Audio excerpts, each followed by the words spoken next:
Amém. Estamos iniciando aí mais um estudo, né, em Neemias. O nosso foco de hoje é o capítulo 9.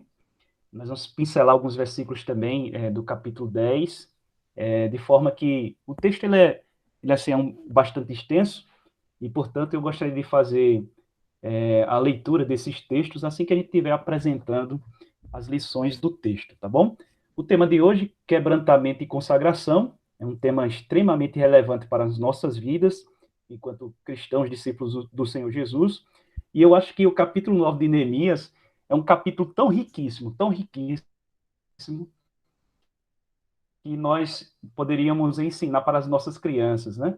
Eu acho que se nós quisermos ensinar um pouco da história do povo de Israel, e também de como Deus ele agiu em relação ao povo de Israel e como o povo de Israel reagiu ao que Deus fez, o capítulo 9 de Neemias, ele é fundamental.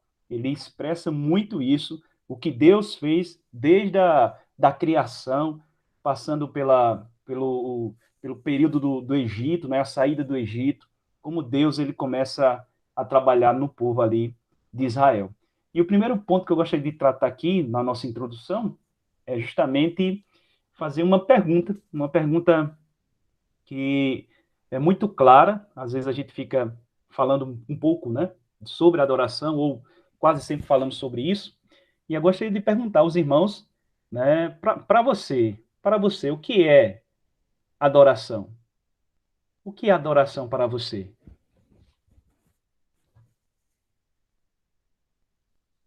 O irmão Antônio, que gosta de conversar, né, irmão Antônio? Para o irmão, o que seria adoração?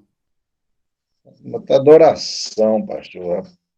Rapaz, adoração é momento de louvor e gratidão ao Eterno, ao Todo-Poderoso, por tudo que Ele é, né?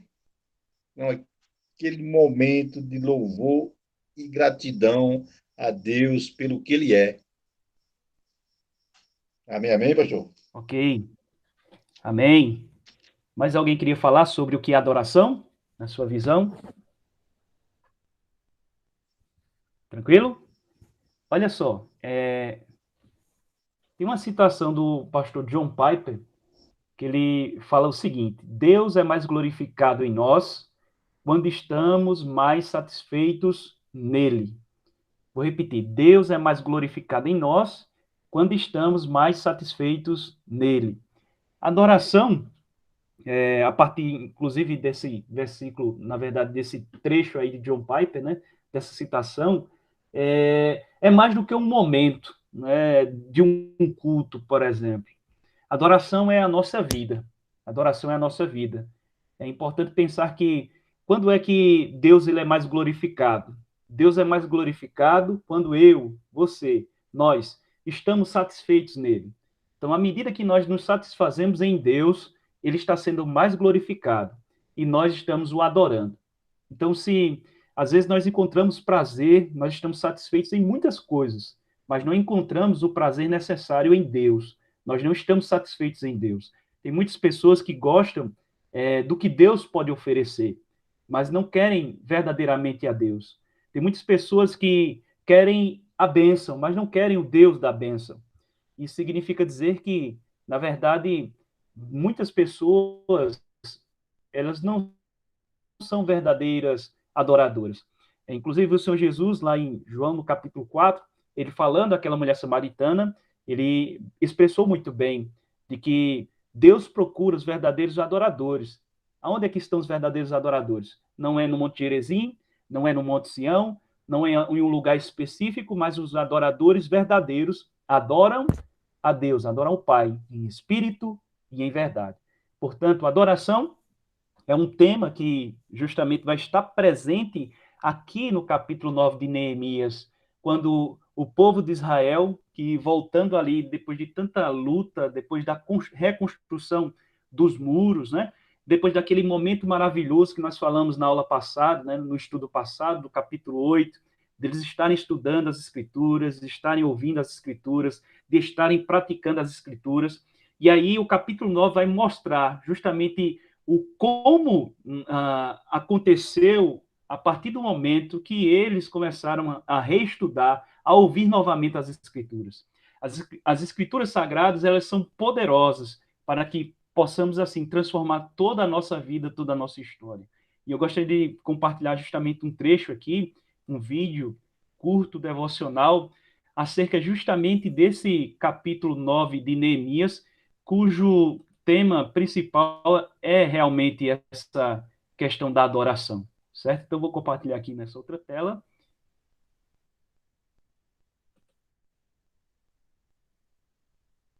E os irmãos vão ver aqui. Eu vou desligar meu microfone por enquanto. Guy Debord é autor do livro Sociedade do Espetáculo, no qual ele dirige uma crítica contra a modernidade.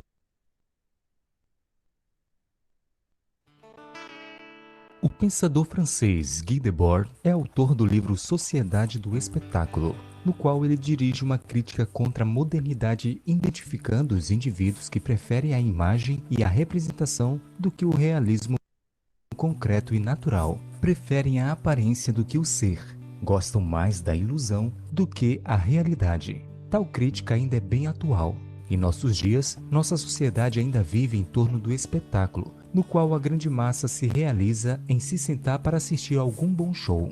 O problema é que a Igreja de Deus também tem sido afetada por tal fenômeno, o que tem gerado milhares de indivíduos que se dizem cristãos, os quais reduzem sua vida religiosa a assistir bons programas nos finais de semana. A adoração para estes é algo extremamente passiva, o que vai na contramão da teologia bíblica. No capítulo 9 do livro de Neemias, encontramos o povo adorando a Deus de forma extremamente ativa. O primeiro verso mostra como a religião prática afetava sua alimentação, influenciava a maneira como se vestiam e a maneira como falavam. E o último verso revela o compromisso prático que assumiram com Deus. Por causa de tudo isso, estabelecemos aliança fiel e o escrevemos, e selaram-na os nossos príncipes, os nossos levitas e os nossos sacerdotes. Este é o conceito bíblico de adoração, a qual extrapola as paredes de uma igreja. Ela afeta toda a vida de uma pessoa, a qual quer comendo ou mesmo bebendo, faz tudo para a glória de Deus. Nesse contexto, a igreja não pode ser um mero clube de distração espiritual. Antes deve apresentar o evangelho da salvação, o qual deve causar uma grande revolução na vida cotidiana. Nas palavras do teólogo Ricardo Agreste, se tem música e não tem evangelho, é show, não igreja. Se tem ação social e não tem evangelho, é ONG, não igreja. Se tem um ambiente agradável e não tem evangelho, é clube, não igreja. Juan Martinho definiu a adoração nas seguintes palavras: adoração não é encher a Deus de palavras bonitas. Adoração é mostrar a Deus a cada instante, mesmo que sem palavras, o amor de um filho pelo seu pai.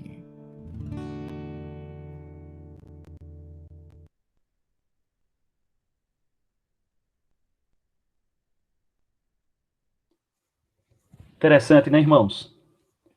Então, Ricardo Agreste, ele fala sobre algo muito importante, né, sobre adoração, sobre, muitas vezes, as pessoas confundem muito bem do que seria adoração, um momento apenas de estar escutando uma música, né?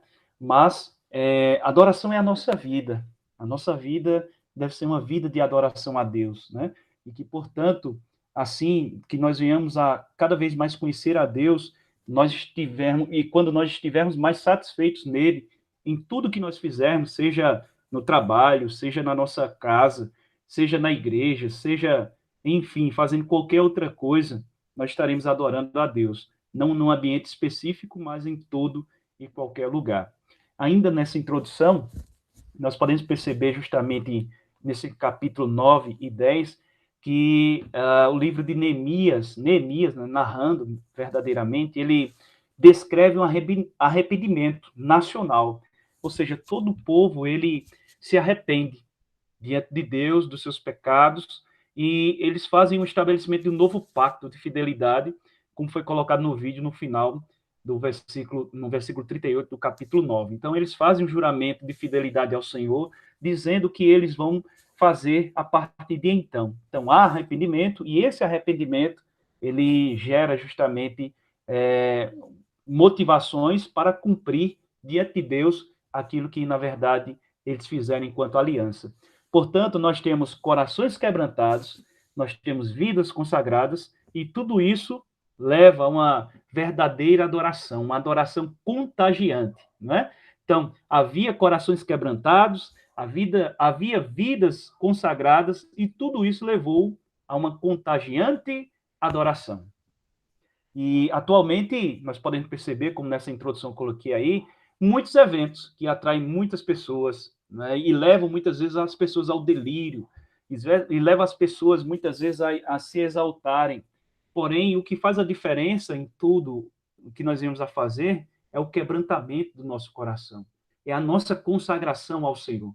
Não adianta a gente se arrepiar, não adianta a gente chorar, se não houver um verdadeiro quebrantamento. Podemos até chorar e não ser um quebrantamento, mas o verdadeiro quebrantamento é um choro que faz com que você reconheça os seus pecados, e à medida que nós reconhecemos os nossos pecados, isso faz com que a gente confesse ao Senhor, e esse choro é um choro que lava a alma, ao ponto de nós, assim, verdadeiramente buscarmos melhorar, fazer aquilo que Deus nos chama para fazer. Eu me lembro que, certa vez, eu estava em um culto de oração e, de repente, ali eu estava ouvindo um jovem pregar e tinha chegado da universidade, tinha da igreja, estudava à noite, e lá no fundo do banco, lá nos últimos bancos, eu sozinho, ouvindo aquela pregação, e aquele jovem falava muito sobre evangelização, fazer missões, pregar a palavra de Deus,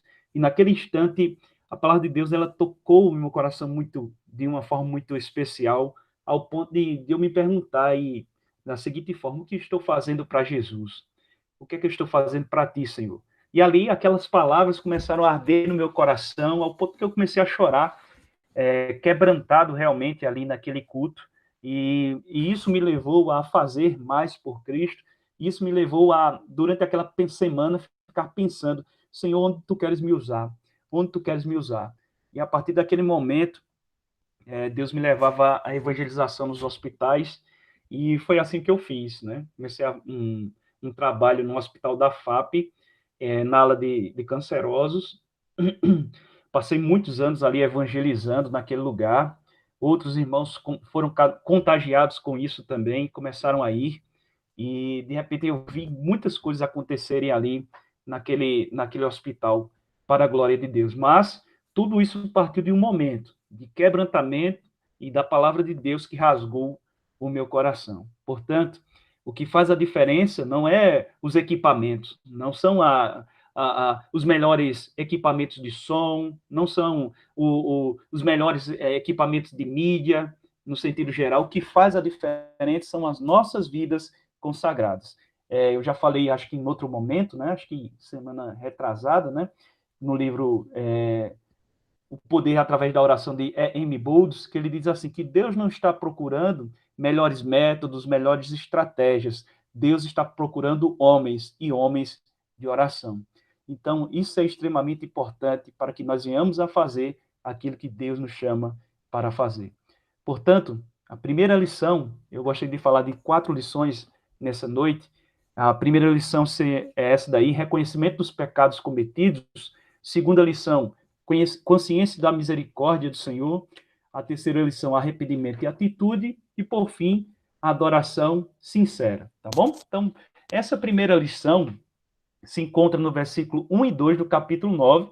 Eu coloquei, inclusive, aí na tela esses 2 versículos, né? De forma que a gente não precisa nem estar olhando na Bíblia física, mas deixe sua Bíblia aí para acompanhar. É sempre bom conferir. No outro momento eu vou estar também utilizando outros textos, tá bom? Mas veja só o versículo de número 1 e 2 aqui no cantinho da tela. Ele diz o seguinte: no dia 24 do mês, os israelitas se reuniram, jejuaram, vestiram pano de saco e puseram terra sobre a cabeça. Os que eram de ascendência israelita tinham se separado de todos os estrangeiros, levantaram-se nos seus lugares, confessaram seus pecados e a maldade dos seus antepassados. Veja só o que acontece aqui nos versículos 1 e 2. Diz que eles jejuam, Diz que eles se vestem de pano de saco, né? E isso é sinal de humilhação, né? Na cultura judaica. Diz que eles se levantaram dos seus lugares, confessaram seus pecados e, além do mais, também apontaram para os pecados e a maldade dos seus antepassados. Ou seja, eles começaram a olhar no passado, o capítulo 9 ele demonstra muito bem isso, alguns momentos tristes da história de Israel. O que Israel fez contra o Senhor e como foi que Deus reagiu ao que Israel tinha feito com relação a eles, com relação a ele, né? Então veja, ao reconhecer, ao olhar para os seus próprios, alguém pode ser restaurado diante de Deus. Eu conversava com o irmão Antônio, acho que na casa dele, não foi, irmão Antônio? Conversava lá acerca de um episódio que aconteceu na minha vida enquanto professor, que um determinado aluno, né, depois de uma aula, que na verdade não foi bem uma aula, né, os meninos estavam mais interessados que eu falasse sobre os fins dos tempos, eu falei, aproveitei a oportunidade. No final da aula, um aluno, né, veio chorando, quebrantado mesmo, e perguntando: professor, tem perdão para mim? Tem perdão para mim? E aquilo me chamou muita atenção, né? Porque naquele instante ali havia ele e o irmão dele, e quando ele veio perguntando isso no final da aula, tem perdão para mim? Eu comecei a conversar com ele e perguntei: mas o que você fez? O que foi que aconteceu? Ele disse: não, professor, porque eu blasfemei contra o Espírito Santo. Eu disse: olha, da maneira que você está chegando até mim, dessa forma, dessa maneira, quebrantado, isso demonstra que você alcança a misericórdia de Deus e há perdão para você. Então, ele estava reconhecendo o seu erro, ele estava reconhecendo os pecados cometidos. E como a gente vai ver mais à frente, Deus, ele é um Deus cheio de misericórdia. A gente falou um pouco sobre isso na semana passada.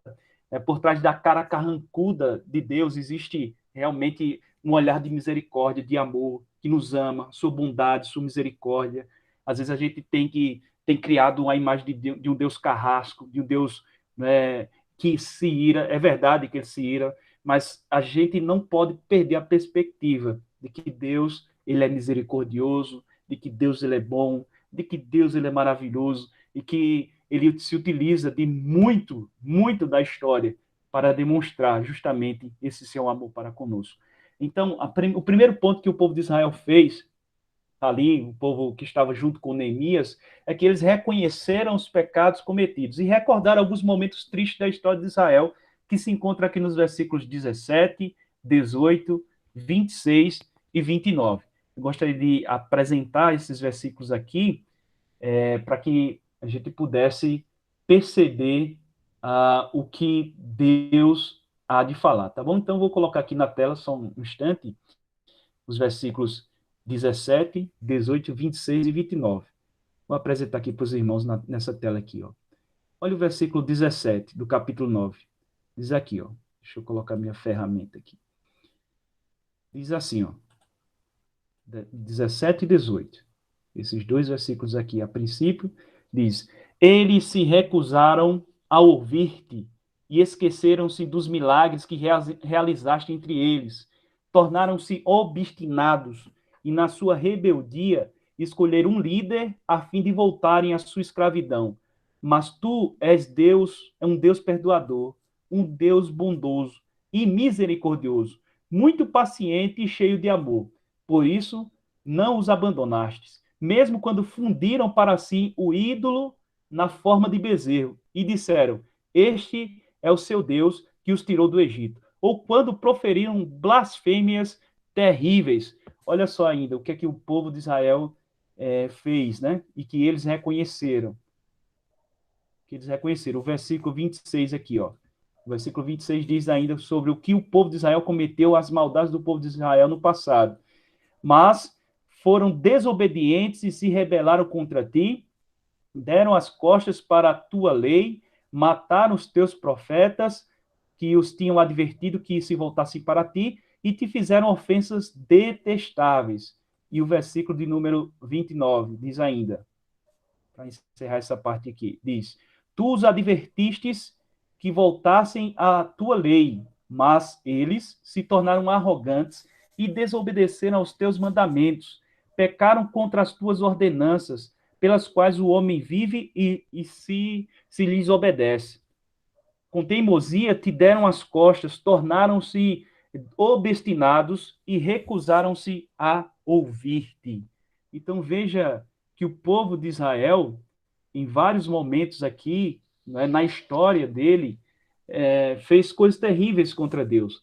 De forma resumida, eles levantaram um chefe com o propósito de voltarem à servidão no Egito, não é? Vocês se lembram bem isso em Êxodo, né? Eles confeccionaram um bezerro fundido de ouro para adorar. O povo de Israel fez isso enquanto Moisés estava lá no monte. Eles assassinaram os profetas porque esses profetas falavam a verdade e denunciavam os seus pecados. Eles mataram esses profetas. E eles continuaram com indiferença aos mandamentos do Senhor. Isso tudo o povo de Israel ele fez, certo? Então veja que até hoje isso acontece também, inclusive nessa parte aí, quando mata-se os profetas. Hoje em dia, os profetas, né, no sentido da pregação da palavra, aqueles que pregam a palavra do Senhor, muitas vezes têm enveredado por pregar aquilo que o povo gosta de ouvir, pregar aquilo que as pessoas gostam de escutar, mas os verdadeiros profetas, aqueles que muitas vezes falam a verdade, muitos não querem ouvir, né? Porque o seu coração quer apenas que o seu ego seja massageado. E eu costumo dizer que a nossa geração de hoje, a teologia da prosperidade que está campeando hoje, ela vem se renovando. E o que nós temos visto é a prosperidade agora emocional.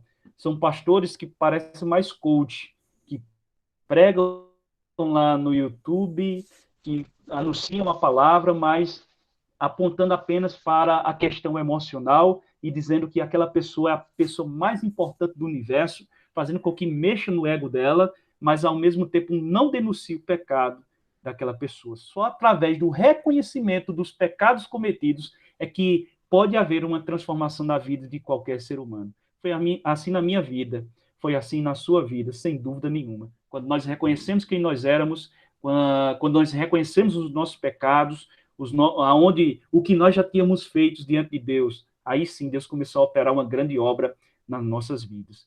Portanto, aqui no final, nós podemos perceber o seguinte, ó, em tudo que nos aconteceu, esse é o reconhecimento do povo de Israel, aqui que estava com Neemias. Em tudo que nos aconteceu, foste justo, agiste com lealdade, mesmo quando fomos infiéis.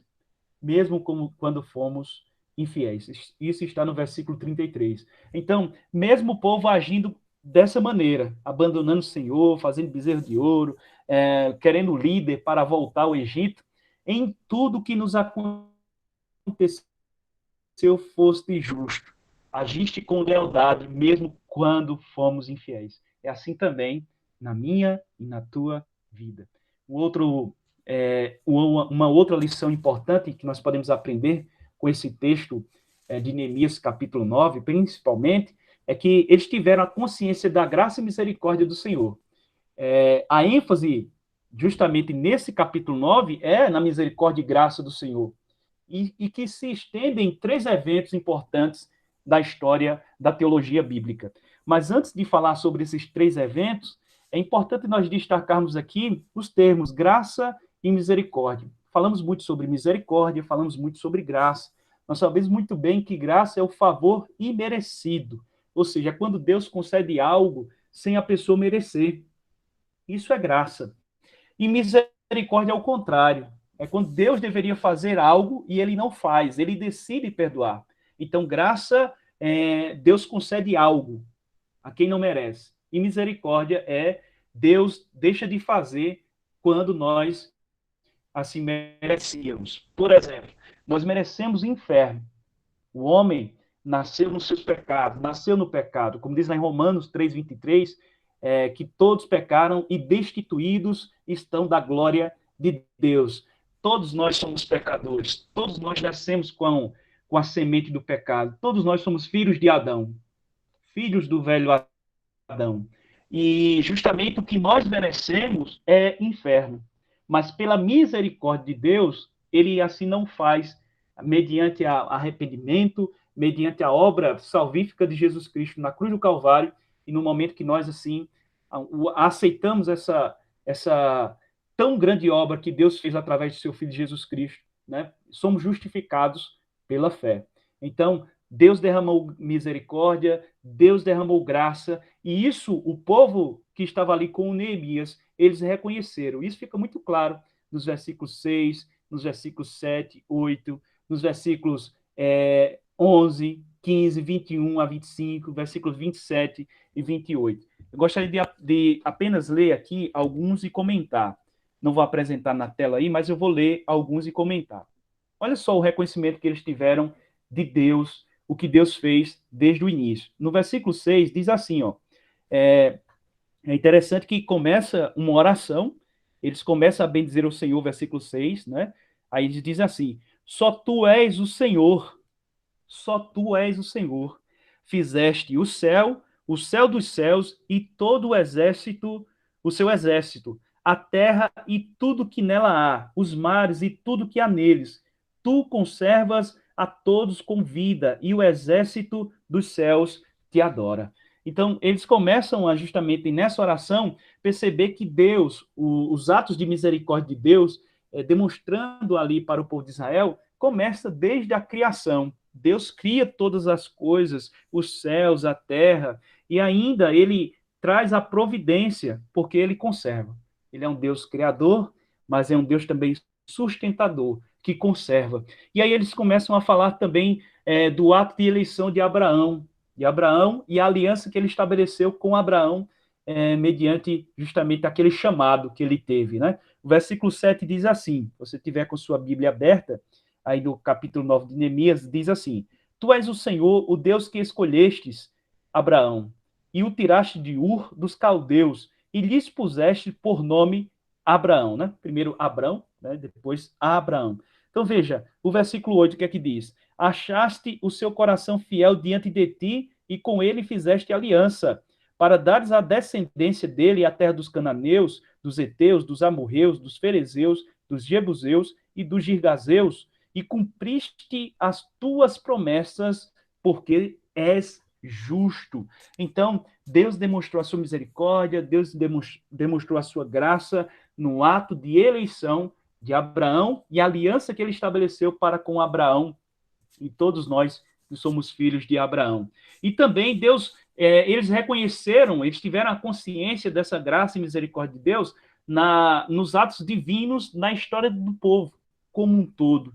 E aí ele cita vários fatos, e se a gente começar a ler aqui, a gente começa a louvar a Deus por tão grandes feitos que o Senhor fez através do povo, no povo de Israel, né? Então veja o versículo 9 ao versículo 11 e acompanhem nessa perspectiva de que Deus está fazendo, né? Deus está agindo. Viste a aflição dos nossos pais no Egito e ouvistes o clamor deles junto ao Mar Vermelho. Fizeste sinais e maravilhas, olha só, fizeste sinais e maravilhas contra o faraó e seus servos e contra todo o povo da sua terra, porque soubeste que os trataram com arrogância e assim adquiriste a fama que tens até o dia de hoje. Dividiste o mar diante deles, de maneira que o atravessaram em terra seca.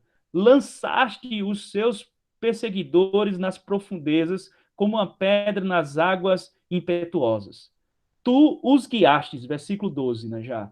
Tu os guiastes durante o dia com uma coluna de nuvem e durante a noite com uma coluna de fogo, para iluminar o caminho por onde devia seguir. 13. Desceste sobre o monte Sinai do céu, falaste com eles e lhes deste juízos retos, leis verdadeiras, estatutos e mandamentos bons.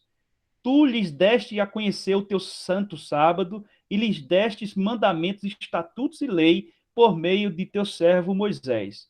Quando estavam com fome, lhes deste pão dos céus, e quando estavam com sede, fizeste brotar água da rocha, e lhes disseste que entrassem para tomar posse da terra que, com juramento, prometeste dar a eles.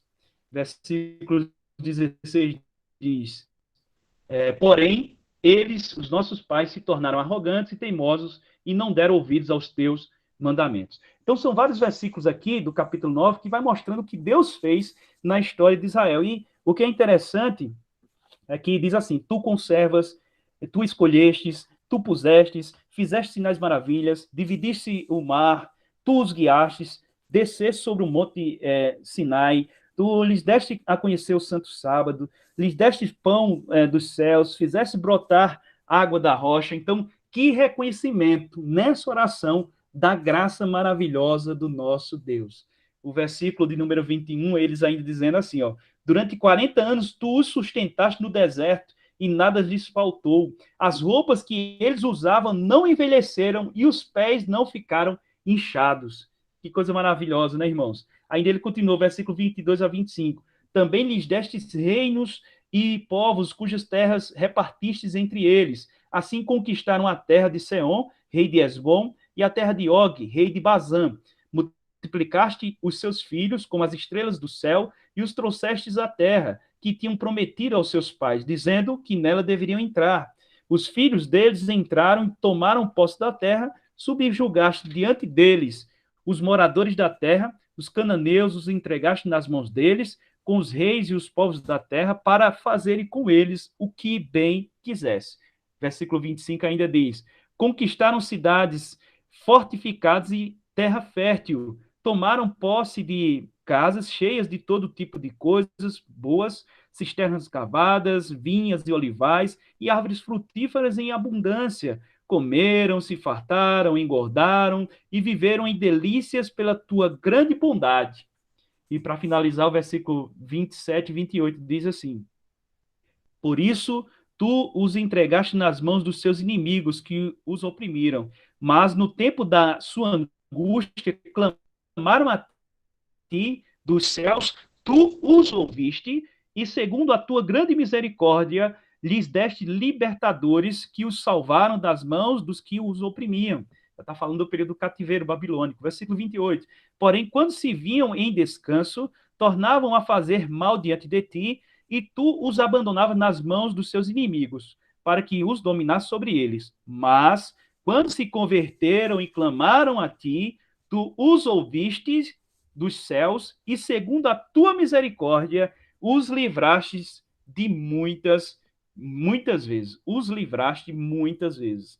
Então, esses versículos que nós lemos aqui, percebemos que Deus, ele é um Deus gracioso, ele é um Deus misericordioso, que apesar do povo de Israel ter cometido grandes falhas com relação a Deus, mas Deus mesmo assim, quando eles se arrependiam, se voltavam, Deus derramava da sua misericórdia. Não é diferente nas nossas vidas hoje. Às vezes nós estamos cometendo realmente muitas coisas que não deveríamos cometer enquanto crentes, enquanto cristãos, enquanto lavado e remido no sangue do Cordeiro, ainda não caminhando, muitas vezes como Deus ele pede e deseja que nós venhamos a caminhar, mas mesmo assim, quando nós reconhecemos os nossos pecados, Deus derrama misericórdia. Deus que perdoa, Deus me perdoa. Então, muitos cristãos não sabem lidar com essa misericórdia ao ponto de não reconhecer que ele já é um perdoado, se verdadeiramente ele, assim, reconhecer o seu grande pecado. E, às vezes, fica martelando na mente aquele pecado. Você fez isso, você fez isso, você fez isso. E a sua mente fica acusando. E muitas vezes o inimigo de nossas almas fica tentando nos acusar também.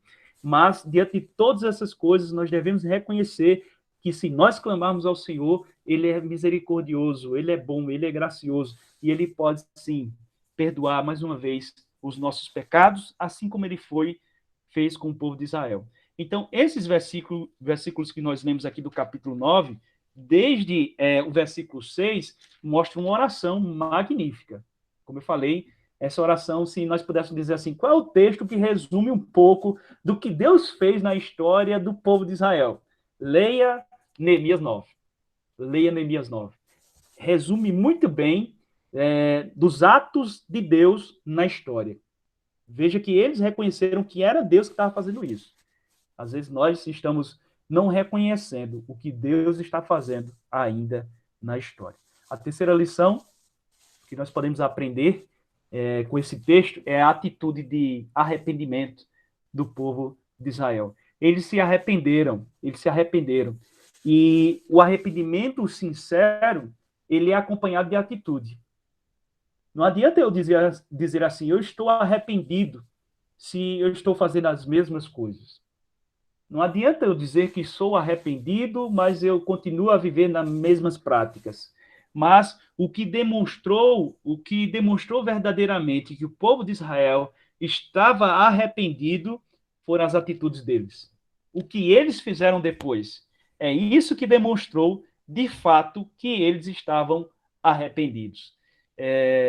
Um certo pregador ele disse o seguinte: a evidência que nós nos arrependemos um dia é porque hoje nós continuamos a nos arrepender. A evidência que nós confessamos a Jesus um dia e nos arrependemos dos nossos pecados é que ainda hoje, não é? Ainda hoje continuamos a ter essa mesma prática. Portanto, veja alguns pontos aqui que eu coloquei no slide que mostra justamente essas atitudes que o povo de Israel teve mediante arrependimento. Primeiro, veja o que é que diz aqui. Eles proibiram o casamento de seus filhos com os pagãos. Eles proibiram esse tipo de casamento, né? Que era algo muito importante para a conservação do povo de Israel. E trazendo para os nossos dias atuais, nossos dias hoje, como é importante aconselhar os nossos jovens, falar com eles, para que eles possam esperar no Senhor alguém que seja da fé, alguém que seja evangélico, alguém que seja discípulo de Jesus, né? Para que ele possa ali contrair um relacionamento, um namoro, para chegar ao casamento. Muitos têm pensado que o namoro pode ser um namoro missionário. Os jovens que têm pensado, eu vou levar ele para a igreja, eu vou falar para ele do evangelho. Isso pode acontecer? Pode. Mas também pode acontecer a influência negativa, do contrário, de fazer a pessoa se desviar dos propósitos divinos e assim caminhar segundo os padrões desse mundo, né? Então, a primeira coisa que eles fizeram, proibir o casamento de seus filhos com pagãos. Segundo, guarda do dia de descanso. O versículo 31 do capítulo 10 diz assim, que se os povos da terra trouxessem qualquer mercadoria ou qualquer cereal para vender no dia de sábado, nada comprariam deles no sábado, nem em dias santificados, e que no 7º ano abririam mão da colheita e de toda e qualquer cobrança. Então, nós podemos perceber que o sábado, né, é um dos mandamentos lá do Decálogo, embora nós não guardemos o sábado, como nós não somos sabatistas, né, como são os adventistas, por exemplo, né, mas porque quando nós interpretamos a palavra de Deus e percebemos a nova aliança, conseguimos enxergar que Jesus Cristo ele aboliu as leis cerimoniais do povo de Israel. E que, de certa maneira, é importante nós refletirmos sobre isso. Contudo, existe até um livro muito bom que fala do Sabá ao Dia do Senhor, que fala um pouco sobre essa trajetória da igreja cristã de trabalhar o sábado, identificar como o dia do Senhor ao longo da história e colocando também a respeito do domingo. O que é que nós podemos falar acerca desse texto aqui e qual a importância e relevância disso para nós hoje? Isso é uma questão do contexto deles, mas para nós hoje. Nós não guardamos um dia específico para o Senhor, né? Todos os dias são dias do Senhor. Mas é importante nós estarmos atentos. Por exemplo, nós nos reunimos nos domingos, costumeiramente, por causa que o domingo é o dia em que Jesus Cristo ressuscitou e que também nas Escrituras, em Atos, nós conseguimos entender que a igreja primitiva ela se reuniu no domingo. Mas é importante pensar o seguinte, dentro dessa lógica. Tem muitos cristãos hoje que, devido à correria do trabalho, a essa questão de ir atrás do recurso, muitas vezes tem negociado até os dias, por exemplo, de culto, tem negociado os dias de estar com os irmãos, tem negociado os dias de estar na igreja.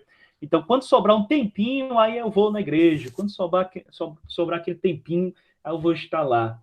Evidentemente, como eu falei, citei para os irmãos, nós não guardamos um dia específico, mas nós não podemos desprezar um momento em congregação, quando nós estamos reunidos na Assembleia dos Santos, no templo, com os demais irmãos, para juntos adorarmos o Senhor. Sem dúvida nenhuma, é importante nós ter esse momento para nós. A Bíblia diz, lá em Eclesiastes capítulo 3, que há tempo para todas as coisas debaixo do céu. Portanto, a gente deve saber lidar com essas coisas. Mas, infelizmente, muitos cristãos hoje têm se enveredado pelo mundo do trabalho, servem mais ao mamon, né? A mamon, ao Deus mamon, ao Deus do dinheiro, do que propriamente ao Senhor. E muitas vezes eles não negociam com essa parte da sua vida para estar mais livre para o Senhor. É claro que a gente deve trabalhar, é claro que a gente deve se esmerar com o suor do nosso trabalho, como diz lá em Gênesis capítulo 3, né? Nós estaremos comendo, isso é fato, mas é importante também nós termos um momento para que venhamos a dizer, não, hoje eu vou estar concentrado no Senhor. Hoje é terça-feira, hoje eu vou estar aqui no estudo, eu vou estar concentrado em Deus. Tem muita coisa para fazer, e se a gente parar para pensar, a gente tem muita coisa para fazer. Quando não tem, a gente já quer adiantar as coisas do outro dia. Isso é fato, não é? Mas é importante nós descansarmos, e foi assim que o povo de Israel compreendeu nesse momento. Era importante voltar a pensar em guardar o dia, nesse caso, né? No terceiro ponto, a observância da lei referente ao ano sabático, era um ano que era o 7º ano, né? Onde eles abriam mão da colheita e de toda qualquer cobrança da colheita, como diz no versículo 31, certo? Era o ano sabático. Muitas pessoas fazem isso hoje, dizem, eu vou ter um ano sabático, no sentido de estar descansando das suas tarefas, e eles faziam isso, voltaram a fazer isso, ou seja, cumprir aquilo que estava posto já desde de Êxodo, desde a saída do povo do Egito e da lei de Moisés. Quarto ponto, eles começaram a entregar ofertas para manutenção dos serviços sagrados. Versículo 32 e 34 fala sobre isso. O 32 diz assim, também assumimos a obrigação de contribuir anualmente com 4 gramas de prata para o serviço do templo do nosso Deus. Então, eles começaram a demonstrar o seu arrependimento através de mudança de atitude. E, por fim, entrega dos dízimos para não deixar a casa de Deus desamparada. Isso está entre os versículos 35 a 39. Vou ler só o 35. Também nos comprometemos a trazer anualmente à casa do Senhor as primícias da nossa terra e todas as primícias de todas as árvores frutíferas. Então, tudo isso demonstrou, todas essas atitudes demonstraram justamente que eles não estavam apenas falando da boca para fora, mas estavam verdadeiramente arrependidos. É importante, irmãos, na nossa vida cristã, não dizer que estamos arrependidos, mas também demonstrar o nosso arrependimento. É muito fácil dizer, eu me arrependi, eu sou de Jesus, Senhor, me perdoa pelos meus pecados, mas não demonstrar isso em atitudes que possam ser vistas mediante as pessoas. É comum as pessoas ouvirem a pregação, mas a maior pregação, podemos dizer assim, para outra pessoa, é que nós venhamos através do nosso testemunho. Testemunho é, veja o que eu estou fazendo, no sentido que eu estou fazendo de acordo com a palavra. Isso é um verdadeiro testemunho. E assim as pessoas vão dizer, o que ele está falando é o que ele vive. Então, eu estou crendo no que ele está falando. Mas, ontem mesmo eu conversava com uma pessoa e essa pessoa falava um pouco sobre como falsos cristãos elas têm se comportado, né? De falar muito bonito, de ter muita eloquência, de convencer as pessoas muitas vezes, até de cidades pequenas, convencendo as pessoas de alguma coisa, mas de repente aquela pessoa tendo outras atitudes imorais naquele ambiente. Então, aquelas pessoas que os rodeiam percebem que eles não são arrependidos porque as atitudes deles não são atitudes de um arrependido. Portanto, é importante, eu e você, todos nós, demonstrarmos nosso arrependimento através de atitudes que demonstram aquilo que de fato nós somos diante do nosso Deus. E por fim, nós temos a adoração sincera. Eu comecei nosso estudo de hoje falando sobre adoração, mostrei o vídeo sobre adoração, e vamos encerrar também falando sobre esse termo, adoração. Veja só, o quebrantamento verdadeiro e a consagração sincera desemboca inevitavelmente em adoração. Então, se nós estamos quebrantados, se nós estamos consagrados, nós estaremos inevitavelmente adorando ao Senhor. Não tem como uma pessoa que é imoral, digamos assim, ser um verdadeiro adorador. Não tem como uma pessoa estar cheio de si mesmo, não tem como uma pessoa não se arrepender dos seus pecados e ir na igreja e demonstrar uma verdadeira adoração.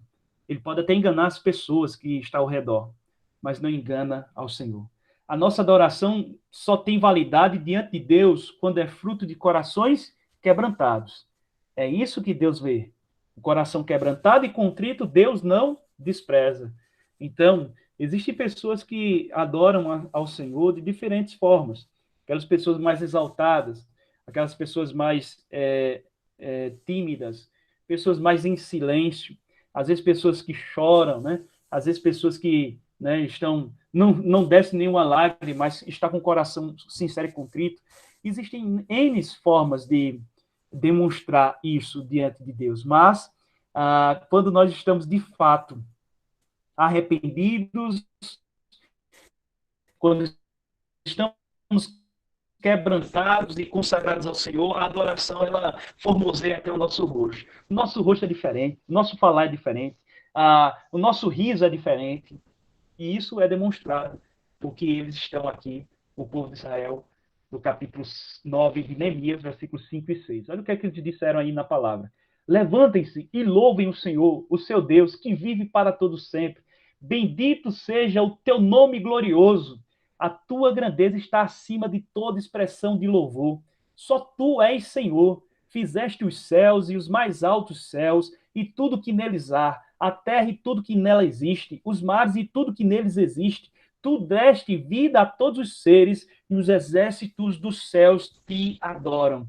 Bendito seja o teu nome glorioso. Que oração maravilhosa, que louvor maravilhoso.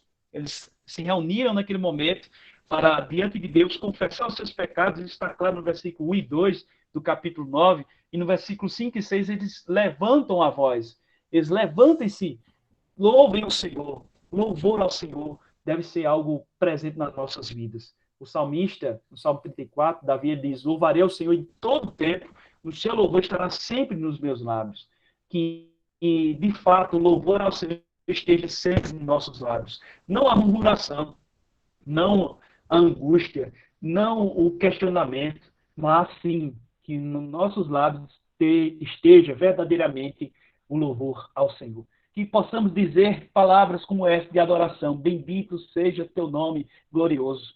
E não somente dizer palavras que saem dos nossos lábios, da boca para fora, mas intensificar isso no nosso coração. Senhor, tu és grande, tu és bendito, tu és criador, tu és sustentador de todas as coisas. E ao reconhecer isso, reconhecer todas essas coisas, tenha certeza que Deus há de receber a minha e a tua adoração. Portanto, irmãos, não podemos expressar uma verdadeira adoração se não há quebrantamento, se não há consagração ao nosso Deus. Que o Espírito Santo de Deus possa nos quebrantar pela sua palavra, por tudo aquilo que Deus tem feito nas nossas vidas ao longo da história. E a cada momento de quebrantamento, possamos assim expressar uma verdadeira adoração. Portanto, irmãos, para finalizar, é importante nós refletirmos sobre a nossa condição e perceber: eu sou um verdadeiro adorador? Será que eu adoro ao Senhor como eu adorava antes? Ou em algum momento eu desviei o meu olhar e comecei a perceber muitas coisas erradas e essas coisas me afetaram? Ou verdadeiramente meus olhos estão no Senhor, na sua grandeza, no seu poder, na sua soberania, na sua bondade, na sua graça, na sua misericórdia, no seu amor infinito? Aonde os nossos olhos estão? se os nossos olhos estiverem mais nos céus, se os nossos olhos estiverem mais no Senhor, as coisas que nós podemos observar sobre esse mundo caído ao qual nós vivemos, estaremos olhando pela ótica divina, percebendo que é terrível, sim, muitas coisas que acontecem aqui, mas, mediante a tudo isso que é terrível, nós encontramos um Deus que é glorioso, bendito, bom, maravilhoso, e que, de fato, vela por aqueles que o temem e que demonstra em toda a história que ele está conosco, fazendo grandes coisas, coisas gloriosas, grandiosas, e mesmo com o nosso pecado, e muitas vezes errando, ele ainda estende a mão para, com suas misericórdias, nos alcançar. Que Deus seja louvado e que possamos, assim, ser aqueles agentes, né? Sermos aqueles agentes, de fato, que adoram ao Senhor. Que a verdadeira adoração sincera esteja na minha e na tua vida, em nome de Jesus. Amém? Deus nos abençoe. Deixo aberto agora para a pergunta dos irmãos. Os irmãos possam estar fazendo as perguntas, qualquer pergunta que possa tirar alguma dúvida que eu possa responder, ou também abrir para os irmãos estarem comentando o nosso estudo de hoje sobre quebrantamento e consagração, e podemos dizer também, falar dessas duas coisas juntando a adoração. Os irmãos podem ficar à vontade.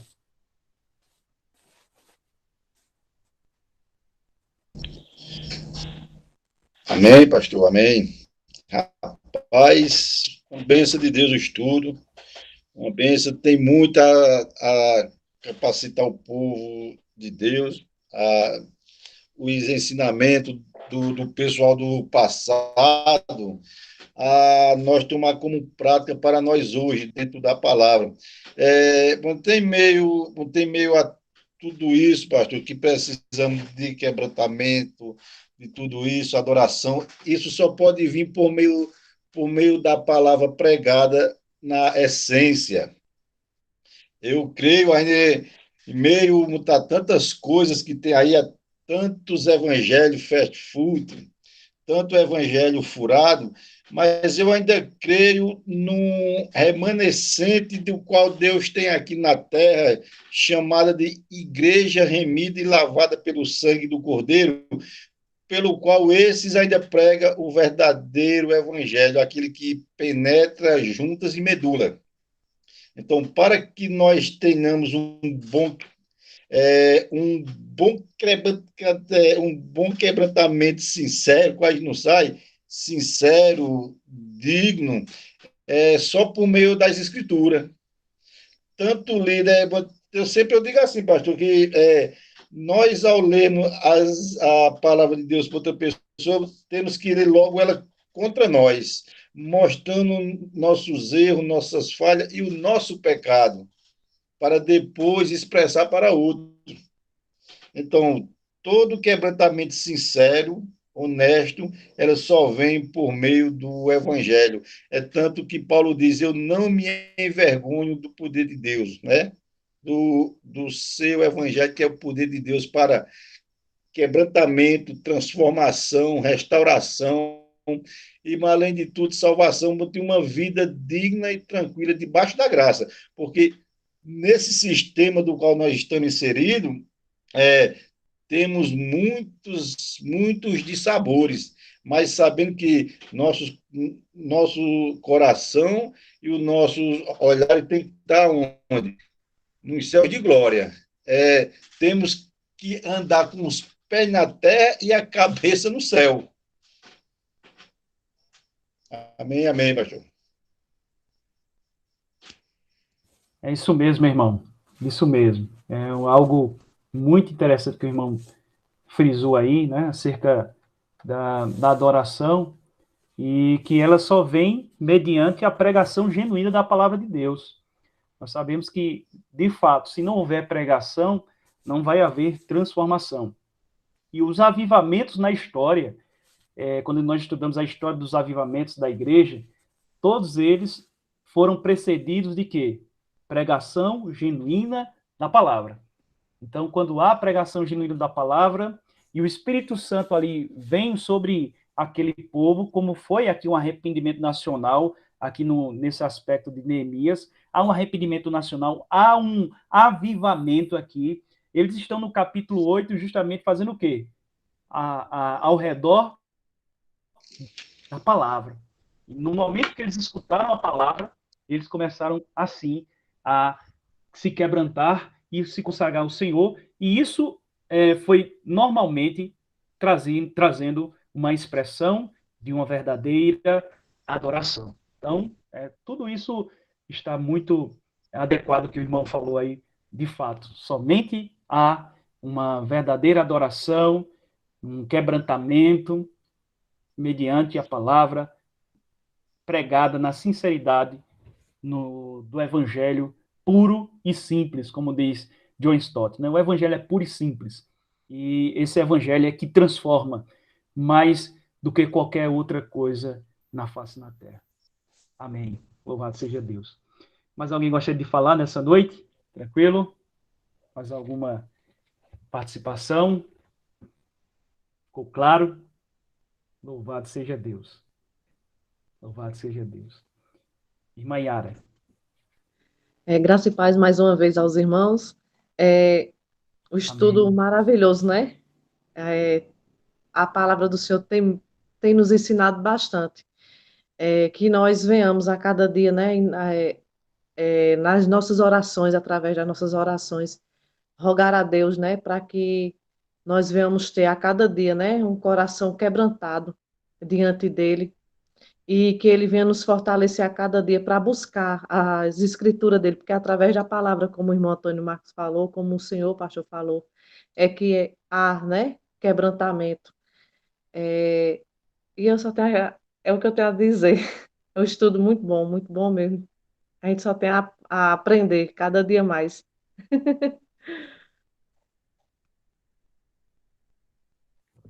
Verdade, verdade. E esse livro de Neemias é um livro assim que eu gosto muito, é um livro assim extraordinário. Mostra vários aspectos. E esse capítulo 9 ele aponta justamente para esse aspecto específico, né? Do reconhecimento de quem era o povo, do que eles fizeram para que assim Deus derramasse do seu poder. Nós não podemos esconder de Deus nossos pecados. E tem muitas pessoas que infelizmente têm um pecado de estimação, ou seja, que anda com ele, que alimenta ele, que coloca ele do lado ali, e ele cresce, ele cresce, ele cresce, e não há confissão, não há arrependimento, e, portanto, não há transformação na vida dessa pessoa. É importante nós estarmos consagrados ao Senhor, mas para fazê-lo é necessário, mediante aquilo que Deus fala pela sua palavra, nós aceitarmos e dizer assim, Senhor, me arrependo no pó e na cinza. Só para a gente refletir um pouco sobre essa situação que eu citei hoje, né? E o irmão Antônio também fala sobre pregadores que nós temos aí. Hoje, infelizmente, nós temos uma gama de pessoas que pregam não o verdadeiro evangelho, mas pregam um outro evangelho. Pregam um outro evangelho que não é o do Senhor Jesus. É um evangelho muito doce, que não tem cruz. É um evangelho que não tem sofrimento. É um evangelho que não tem, que não demonstra Cristo. Pelo contrário, é um evangelho humanista, é um evangelho antropocêntrico, é um evangelho que coloca o homem no centro da história, mas não faz com que ele se arrependa e diga que ele é necessário estar como o povo de Israel, no pó e na cinza, para que Deus possa, assim, levantá-lo. Que isso se encontre em nós, esse quebrantamento através de um arrependimento genuíno a cada dia. Cada dia, Senhor, o que é que eu tenho feito? Eu quero progredir. Senhor, eu quero fazer mais. Senhor, transforma a minha vida. Deus trabalha em nós para depois trabalhar através de nós. Significa dizer que a primeira coisa que nós devemos entender é, Senhor, transforma a minha vida a cada dia, vem trabalhando na minha trajetória para que eu possa, assim, também trabalhar, para que eu possa me envolver cada vez mais ativamente. E existe outro aspecto, que é justamente as pessoas hoje trabalham muitas vezes, até nas igrejas, né, trabalham muitas vezes, mas sem o coração estar envolvido na verdadeira adoração. Então, ele é um trabalhador, mas não é um adorador. E Deus quer antes o nosso coração do que o nosso serviço. Deus quer antes o nosso coração do que o nosso serviço. Portanto, que Deus alcance o nosso coração e o serviço, a atitude é apenas a consequência de um coração adorador. Que Deus nos abençoe em nome de Jesus. Amém? Amém, pastor. Louvado seja Deus.